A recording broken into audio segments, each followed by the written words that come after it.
Oh baby! Welcome to FalseCrack Weekly MMA News Rundown for Friday, June 25th. My name's Justin.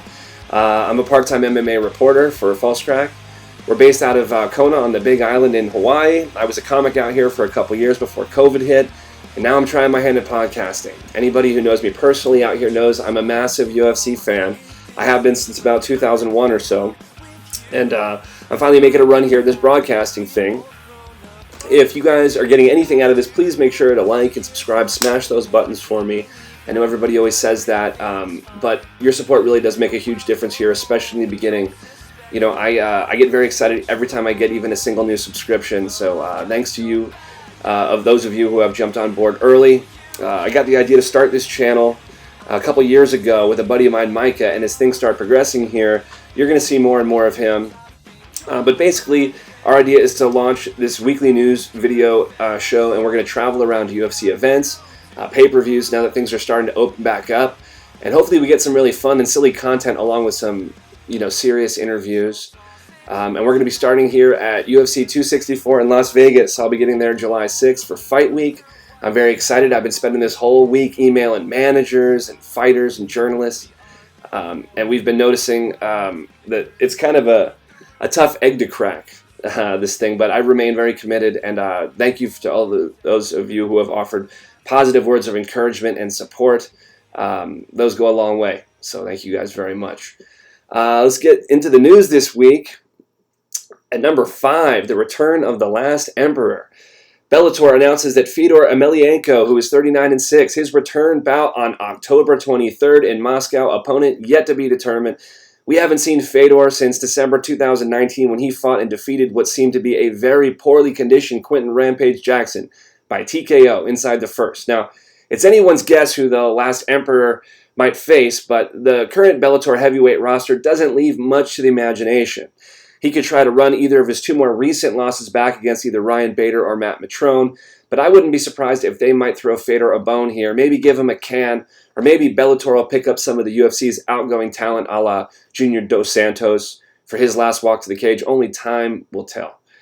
At number 4, Kevin Lee bails out of UFC 264. It looks like Kevin Lee's long-awaited 15-month journey back to the cage will have to wait a few more months. Yesterday, his would-be UFC 264 opponent, Sean Brady, announced on Instagram that Lee pulled out of the fight for an undisclosed injury that's rumored to be either a bruised or broken rib. While both fighters expressed interest in rescheduling for a later date, my sources tell me that that's not exactly a done deal.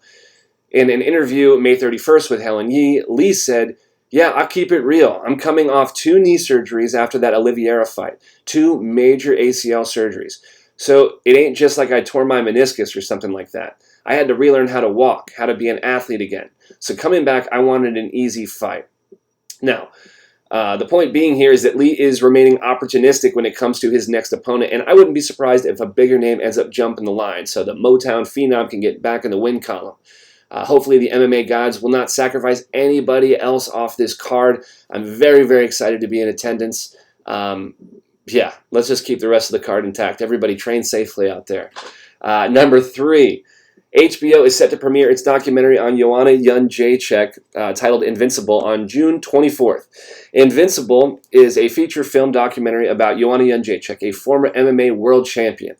The film shows the rise and the fall of an invincible warrior who not only challenges herself to be the toughest chick on the planet, but also fights for her personal recognition as a woman and human being. The trailer looks awesome. It seems to be a very compelling story. Keep on the lookout for this one that airs tomorrow on HBO.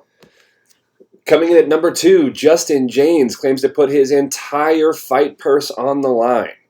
Justin Jaynes, 16-7 overall, 1-3 in the UFC, who's competing at UFC Vegas 30 on Saturday, raised eyebrows recently in an interview with Danny Podolsky from Overtime Heroics. He quotes, "I'm putting my entire fight contract on the line myself, and my coaches are doing that as well. I'm betting close to $25,000 that I'm winning my fight because that's how much I believe in myself." Risky move to say the least considering the lack of success in the organization thus far, but I feel like this stunt might have its desired effect in putting a few more eyes on this bout. Best of luck to Justin. We'll see how it turns out. Coming in at number 1 is our tough recap. Things are heating up. Alexander Volkanovski sat down Wednesday, June 23rd with Submission Radio and tried his best not to spill any beans on what's happening over there on the set of The Ultimate Fighter. However, it does seem like something's brewing between him and the undefeated rival coach Brian Ortega, who is now 4-0 on the show. Volk was quick to point out how Ortega is constantly late and disrespectful before stopping himself several times because he already said too much. He also stated that these 4 episodes were all filmed in the same week and that things should start heating up real soon. We can't wait. Oh, and incoming. FalseCrack story of the week. Never saw it coming, baby. Kazmat Chimaev turns down Luke Rockhold. Ariel Helwani reports that Luke Rockhold had told him that he was offered a main event versus Chimaev on August 28th. He said he accepted, but just got word that Chimaev declined because he's staying at 170. He's also accepted a 3-rounder against Chimaev on the 7th, which was also declined. Luke Rockhold says, all respect, but I thought he'd fight anyone. It's kind of an interesting call. The UFC fans got to know Chimaev back in his run earlier before COVID, where he was just moving up and down any weight division, looking to take anybody. Nobody would fight him. If you remember, Leon Edwards ended up taking a fight against him, but that never came to fruition. So you'd think that Chimaev would be cracking at the whip here to try and jump in and get a game opponent with a big name like Luke Rockhold, but didn't seem to happen. Alright guys, just wanted to take a moment here and thank you guys for watching. Also shout out to PFL's and ESPN's James Lynch for taking the time out of his busy schedule this week to explain a few things to me about reporting. Please like, subscribe, and comment below.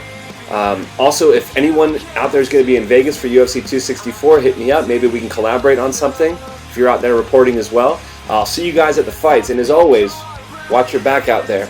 Until next time, Justin with FalseCrack MMA signing off.